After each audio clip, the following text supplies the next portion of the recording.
హైదరాబాద్ లో కన్సల్టేషన్ మరియు 3,500 రూపాయల colour Doppler test Avis hospitals లో ఉచితంగా పొందండి. నమస్తే రమ్మగారు. నమస్తే జయ. దేవి ఖడ్గమాల ఖడ్గమాల గురించి కూడా మనం తరచుగా వింటూ ఉంటాం రమ్మగారు. నిత్యం పఠనం చేస్తే మంచిదని చెప్తూ ఉంటారు కదా, అసలు ఎలా చదువుకోవాలి, దీని యొక్క విశిష్టత ఏంటండి?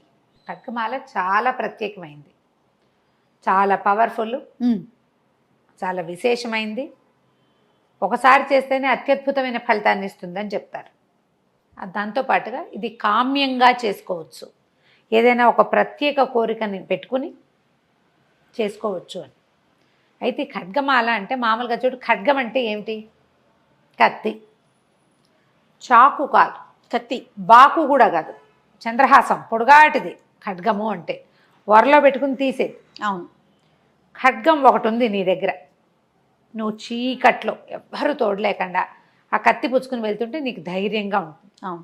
అమ్మో ఎవరన్నా దొంగడ మన దగ్గర కత్తి ఉందిగా అనిపిస్తుంది. అదొక ధైర్యం. ఒక జంతువు ఎదురొస్తుంది, కత్తుంది.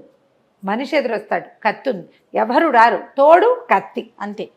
ఖడ్గం ఉంటే అలా ఉంటుంది. ఖడ్గము అంటే సింగిల్, ఖడ్గమాల అంటే ఖడ్గాల దండ, కత్తుల దండ. కత్తుల దండ. ఆ కత్తుల దండ అండగా ఉన్నవాడి పరిస్థితి ఏమిటి? బ్రహ్మాండం కదా, సైన్యం ఉన్నట్టు. కత్తుల దండ ఉందంటే వాడి దగ్గర సైన్యం ఉంది. అట్లా పనిచేస్తుంది ఈ స్తోత్రం. మనం లలిత సహస్రనామాలు చదువుకుంటాం, అలాగే త్రిశతి చదివే కుటుంబాలు కూడా కొన్ని, కొంతమంది అలవాటుగా చదువుతారు. నాకు అలవాటు ఉంది, చెప్పే కదా. అవును. ఈ ఖడ్గమాలని ప్రత్యేక పరిస్థితుల్లోనే వాడమన్నట్టుగా చెప్తారు. కత్తి రోజు పదును పెట్టి రోజు ఏదో చెయ్యవు నువ్వు. అవును. ఎవరు చేస్తారు కత్తితోటి నిరంతరము పని? ఎవరైనా క్షత్రియుడు, రోజువారీ రాజోచిత విద్యలు నేర్చుకునేవాడు, ప్రాక్టీస్ ఉండాలి. కాబట్టి మనలాంటి సామాన్యులు ఏం చేయాలి? దాన్ని పైన పెట్టి చూసుకుంటూ ఉండాలి, అవసరమైనప్పుడు తీయాలి, అంతే. ఇది ఒక కామన్ రూల్గా పెట్టుకోండి. నిత్యము అనుసంధానం చేసుకుని రోజుకొక్కసారి చదువుకోవచ్చు. అలవాటుగా అమ్మవారి స్తోత్రాలు చదువుకునే వాళ్ళు ఖడ్గమాల కూడా చదువుకోవచ్చు. ఓకే. విశిష్టత ఏంటి చెప్తారు. ఇంతకీ ఈ ఖడ్గమాలలో ఏముందంటే, ఖడ్గమాలని సాక్షాత్తు శ్రీ విద్యగా చెప్తారు. అదే శ్రీచక్రం. శ్రీ విద్య అంటే అమ్మవారిని ఆరాధించే విద్య. సమయాచారం అంటే పూర్తిగా అమ్మని సాత్విక ధోరణిలో ఆరాధించే విధానంలో ఈ శ్రీచక్రాన్ని ఆరాధన చేస్తాం. ఈ శ్రీచక్రాలు రెండు రకాలుగా కనపడతాయి మనకి. ఒకటేమో ఇట్లా మేరు ప్రస్తారం, పైకి ఉన్నట్టు. అవునవును. ఆవరణలు ఉండి ఇట్లా పైకి కొసతేలు ఉండేది. ఇంకొకటి భూప్రస్తారం, ఇట్లా పిండితో కానీ కుంకుమతో కానీ రాగి రేకు మీద, బంగారు రేకు మీద లిఖించబడి ఉండేది. ఆవరణలన్నీ త్రికోణాలు, చతుష్కోణాలు, అన్ని కోణాలు, తర్వాత ఏమో దళాలు, ఇవన్నీ ఇలా నేల మీద లేదా ఏదైనా ఒక దీని మీద వేయబడి ఉండేది భూప్రస్తారం. ఈ రెండిట్లలో ఈ శ్రీచక్ర అర్చనే అమ్మని ఆరాధించే అసలైన విధానం అని చెప్తారు. దీనికి బోధ కావాలి, నేర్చుకోవాలి, ఉపదేశం కావాలి, గురు సహాయం కావాలి, చాలా ఉన్నాయి వ్యవహారాలు. అయితే ఇందులో ఈ శ్రీచక్రంలో 9 ఆవరణలు ఉంటాయని చెప్తారు. ఆవరణలు ఉన్నాయి అందులో. దేవి నవావరణ పూజ అని ఒక విశేషమైన విధానంలో అమ్మవారిని అర్చిస్తారు. ఈ ఒక్కొక్క ఆవరణ ఉంది కదా, ఈ 9టిని ఒక్కొక్క దానికి ఒక్కొక్క సేపు ఒక్కొక్క అర్చన. ఇది మనం కొన్ని చోట్ల దేవాలయాల్లో కనపడుతుంది. నవావరణ పూజ అని మన బెజవాడ దుర్గగుడిలో కానీ అమ్మవార్ల ఆలయాల్లో నవావరణ పూజా విధికి మనం డబ్బులు కట్టి పూజ చేసుకోవచ్చు. ఓకే. ఇళ్లలో చేయడానికి చాలా పెద్దది. మేము ఇదివరకటి కాలంలో ఎప్పుడో 15-18 సంవత్సరాల క్రితం, 15-16 ఏళ్ల క్రితం పుష్పగిరి పీఠంలో మా మరిది గారు ఉన్నప్పుడు మేము అక్కడికి బాగా వెళ్ళేవాళ్ళం. పౌర్ణములప్పుడు చేసేవారు. ఎంత బాగుంటుందో! నవావరణ పూజ మహాద్భుతంగా ఉంటుంది. కుంకుమార్చన చేస్తారు.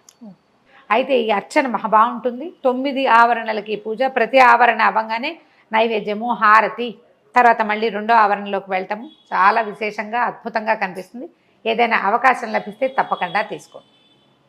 ఈ 9 ఆవరణల్లోనూ ఉన్న పూజలో ఆవరణల్లోనూ ప్రత్యేక శక్తులు కొలువై ఉంటాయి. ప్రతి ఆవరణలోనూ అమ్మవారి యొక్క సైనిక శక్తి అనుకో, ఆవిడతో పాటు ఉండేవి.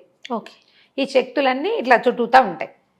ఇవి మనకి ఖడ్గమాల ఏంటంటే ఆ శక్తులన్నిటినీ మనం ఒకే చోట వారి పేరు తలిచి పిలుచుకునేందుకు అవకాశం ఉంది. నవావరణ చేస్తే ఎలాంటి ఫలితం లభిస్తుందో ఖడ్గమాల చదివితే అలాంటి ఫలితం లభిస్తుంది. అద్భుతం కదా. అయితే ఇప్పుడు దాంట్లో మన మామూలుగా మనం ఒక స్తోత్రం ఏదైనా చదువుకున్నాం అనుకో, విష్ణు సహస్రనామం చదువుతామా, అందులో ఫలశ్రుతి ఉంటుంది, ఉత్తరపీఠిక. ఈ స్తోత్రం చదివిన వాళ్ళకి పిల్లలకి రోగాలతో ముచ్చితే రోగాత్ బద్ధో ముచేత బంధనాత్ అని చెప్తారు. ప్రతివాడికంటే రోగంతో ఉన్నవాడికి రోగం పోతుంది, బంధనాల నుంచి విడిపడతాడు, డబ్బులు కావాల్సిన వాడికి డబ్బులు, సంతానార్థికి సంతానము, ఆరోగ్యం కావాల్సిన వాడికి రోగికి ఆరోగ్యము అన్నీ లభిస్తాయని ఫలశ్రుతి మనకి కనపడుతుంది. అది చదువుతూ ఉంటాం, మనం అందరం చదువుతాం కదా. అవునండి. మనం లలిత సహస్రంలో పెద్దగా ఫలశ్రుతులు ఎవరు చదవరు, మొత్తం అమ్మవారి నామాలే చదువుతారు. అవే 180 పైన ఉన్నాయి శ్లోకాలు. ఈ మన ఖడ్గమాలలో ఒక ప్రత్యేకమైన ఫలశ్రుతి కనిపిస్తుంది. దీన్ని గనక, ఈ ఖడ్గమాలని గనక చదివిన వాళ్ళకి అష్టాదశ మహాద్వీప సామ్రాజ్యానికి భోక్త అవుతాడు వాడు. 18 ద్వీపాలతో కలిసి ఉన్నటువంటి మహాసామ్రాజ్య భోక్తగా అవుతాడు.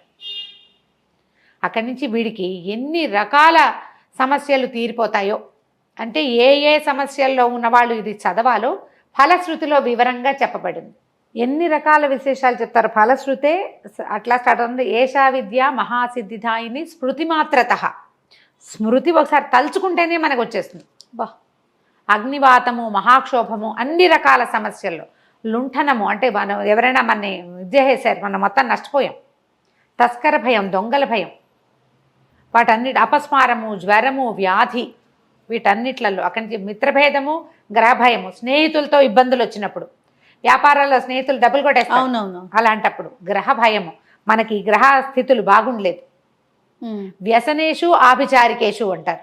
వ్యసనాలు, ఏదైనా వ్యసనాల వల్ల ఇంట్లో వాళ్ళ వల్ల ఇబ్బంది వస్తాయి, బ్యాడ్ హ్యాబిట్స్, అవి వదలటం లేదు. వ్యసనాల వల్ల వచ్చినటువంటి రకరకాల సమస్యలు అవన్నీ తీరిపోతాయి. అభిచారకం, ఎవరైనా మన మీద బ్లాక్ మ్యాజిక్ చేశారనుకుంటాం. ఇవాళ రేపు చాలా మంది అడుగుతూ ఉంటారు, మాకు వాళ్ళు ఎవరో చిల్లంగి పెట్టారండి, అదేదో పెట్టారండి, ఇదేదో ఈ రోజుల్లో ఎక్కడుంటాయమ్మా అంటాను నేను. కానీ వాళ్ళందరికీ ఇది చదువుకోండి అని చెప్పేస్తా. ఎలాంటి దోషంలో అయినా సరే మాలా మంత్రాన్ని స్మరించమంటారు. అమ్మవారి పరివార శక్తులు, ఆమె యొక్క ఆ 9 ఆవరణల్లోనూ 9 ఆవరణలు దాటి మనం లోపలికి వెళ్తే శ్రీచక్ర బిందు మధ్యగతగా ఉంటుంది, అమ్మవారి మధ్యలో ఉంటుంది. ఆమెని ఆవరించుకుని ఉన్నటువంటి ఈ ఇన్ని శక్తులని మనం పేరు పేరున పిలుస్తాం ఈ స్తోత్రంలో. నమః అని చెప్తాను, నీకు ఒక నమస్కారం అమ్మ, అమ్మ నీకు నమస్కారం అని ప్రతి దేవతని హృదయదేవి, శిరోదేవి, శిఖాదేవి, కవచదేవి, నేత్రదేవి, అస్త్రదేవి అని ఇలా వస్తాయి పేర్లు. సర్వాశా పరిపూరక చక్రస్వామిని, అసలు ఎంత చక్కగా ఉంటాయో. పెద్దగా టఫ్ కాదు పదాలు, కష్టం కాదు, అంత కష్టమైనవి కాదు. చిన్న చిన్న వాచా దోషాలు వచ్చేందుకు అవకాశం ఉంది. ఆశకి ఆశ అంటారు చాలామంది, శాకి సా అంటారు. శా వేరు సా వేరు కదా. ఆ చిన్న చిన్న దోషాలు లేకుండా చదవాలి. ఓకే, దోషాలు కనుక లేకుండా చదివితే ఈ ఖడ్గం మన చేతిలో ఉంటుంది. తప్పులు లేకుండా చదువుకోవాలి. స్నానం చేయకుండా ఎట్టి పరిస్థితుల్లోనూ చదవకూడదని చెప్తారు. ఇన్ని శక్తులని మనం పిలిచేటప్పుడు మనం పవిత్రంగా ఉండాలి. ఎప్పుడు పడితే అప్పుడు మధ్యాహ్నాలు జ్ఞాపకం వచ్చినప్పుడు కాకుండా శుద్ధిగా స్నానం చేసి ఒక సమయం పెట్టుకుని పొద్దునో సాయంత్రమో కొంచెం పంచదార పాకమో లేదా పానకమో, పటిక బెల్లం పానకమో, బెల్లం పానకమో చేసి పక్కన పెట్టుకుని అంత వడపప్పు చేసుకుని చదువుకోవచ్చు. ఓకే, రోజువారీ ఒకసారి చదివేటప్పుడు మీ మామూలు నిత్య నివేదన సరిపోతుంది. మీకు ఏదైనా భయము, ఇబ్బంది, చేయవలసిన పరిస్థితి, ఏం చేయాలో తెలియని దుస్థితి, ఇలాంటి పరిస్థితులు ఉండి మీరు కొంతకాలం చేయదలుచుకుంటే కనుక 11 సార్లు రోజుకి చొప్పున 21 రోజులు చేసుకోమంటారు. నేను 3 సార్లు చేస్తాను జయ. దసరాల్లో రోజు 3 సార్లు, అది పొద్దున 3 సార్లు, సాయంత్రం 3 సార్లు అవుతుంది. 2 పూట్ల అర్చన చేస్తాం కదా, కాబట్టి పొద్దున సాయంత్రము చేస్తాను. ఈ మామూలు రోజుల్లో ఒకసారి, రోజువారీ ఓసారి చదువుకోవడం. అన్ని స్తోత్రాలతో పాటు కనకధార, రామరక్ష స్తోత్రము, వాటితో పాటు వెంకటేశ్వర రావలంబం, వాటన్నిటితో పాటు ఇది కూడా చదివేసుకుంటాం. మనకు అలవాటు అయిపోతే ఎక్కువ సమయం ఏమీ పట్టదు. అన్ని నామాలే కదా, శ్లోకాలుగా ఉండవు.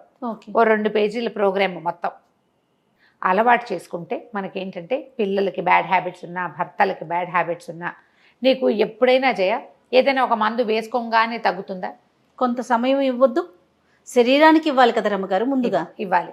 పైగా ఇప్పుడు డోలో లాంటివి వేసుకోగానే తగ్గిపోతుందండి అంటాం. ఒక 5-6 గంటల తర్వాత మళ్ళీ మామూలుగా మళ్ళీ మామూలు వచ్చేస్తుంది కదా, దాన్ని కూడా మనం రిపీటెడ్ గా వాడుకోవాలి. కదండి. తగ్గడానికి కొంచెం సమయం పట్టినట్టే, కొద్దిగా సమయం తీసుకున్నా కూడా మన సమస్యలు తీరిపోతాయి. ఒకసారి మన సమస్య తీరిందనుకో, దీన్ని అలవాటుగా ఉంచుకోండి మీతో పాటు. అంతే, ఎవరైనా చదవచ్చు, స్త్రీ పురుష వయో భేదాలు లేవు లేవు ఎవరైనా చదవచ్చు. మీకు తప్పులు ఉన్నాయి అని అనిపిస్తే ఎవరైనా పెద్దవాళ్ళ దగ్గర ఈజీగా మీ పురోహితుడు ఆయన దొరుకుతాడు. అవును అవును. అక్షరాల దోషం ఉంటే పుస్తకంలో సరి చేయించుకోండి. దీనికి ముందు ఒక ప్రార్థనా శ్లోకం వస్తుంది. హ్రీంకారాసన గర్భితానల శిఖామణి అమ్మవారిని, ఆమె యొక్క స్వరూప వర్ణన ఉంటుంది, ఎంత బాగుంటుందో, మహాద్భుతంగా ఉంటుంది. ఆ శ్లోకం చదువుకోవటం, తర్వాత చిన్న కొద్దిగా ఫలశ్రుతి 2-3 వాక్యాలు చెప్పి కింద ఇంకో శ్లోకం చెప్తారు. దాని తర్వాత నామాలు మొదలైపోతాయి. మొత్తం నామాలు చదివేసుకున్నాక ఫలశ్రుతి ఉంటుంది. ఓకే, ఫలశ్రుతి మీరు 3 సార్లు చదివేటట్టయితే నామాలన్నీ చదువుకుని మళ్ళీ మొదటికి వెళ్ళి మళ్ళీ నామాలు చదువుకుని మళ్ళీ నామాలు 3 సార్లు చదువుకుని అప్పుడు ఫలశ్రుతి చదువుకోవచ్చు. మొదటిది అంటే ప్రార్థనా శ్లోకాలు, ఫలశ్రుతి 1 టైము, మధ్యలో ఉన్న నామాలు 3 టైమ్స్. ఇలా చదువుకోండి. ఇది చాలా ఉపయోగపడేది. ఇప్పుడు అన్నీ ఉపయోగపడేవే జయ. ఒక్కొక్కళ్ళకి ఒక్కొక్క సూట్ అవుతుంది. ఇది కరెక్ట్. ఒకటి, తర్వాత ఒక్కొక్కళ్ళ మనసు ఒక్కొక్క విషయంలో రంజిల్లుతుంది, పట్టుకుంటుంది, ఆకట్టుకుంటుంది. అది మన ఆకట్టేస్తుంది, మనం పట్టుకుంటాం, ఎక్కువ ఆసక్తిగా ఉంటుంది. అవునండి. కానీ ఇవి పెద్ద పెద్ద ప్రమాదాల నుంచి కూడా ఇది మనని రక్షిస్తుంది. అలవాటుగా చేసుకోవాలి. అప్పుడు వచ్చినప్పుడు కాకుండా అనుసంధానం చేసి ఉంచుకోండి. అంతే కదా. ఆడపిల్లలకి నేర్పించండి. శుద్ధిగా ఉన్నప్పుడు మాత్రం చదువుకోవాలి. ఈ నియమాన్ని మాత్రం ఉంచుకుంటే అద్భుతమైన ఫలితాలు ఇస్తుంది. అమ్మవారి యొక్క ఖడ్గమాల ఆమె మనతో ఉన్నట్టే. బా, ఆ పరివార శక్తులన్నీ మన వెనకాల నుంచున్నట్టే. అంతకు మించి ఇంకేం కావాలి? ఒకళ్ళు వస్తే చాలుగా తోడు మనకి. అంతే, ఒక్కళ్ళు తోడు ఉంటే చాలు. కరెక్ట్.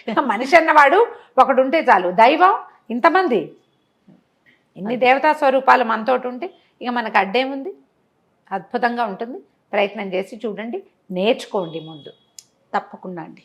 నమస్తే. నమస్తే జయ.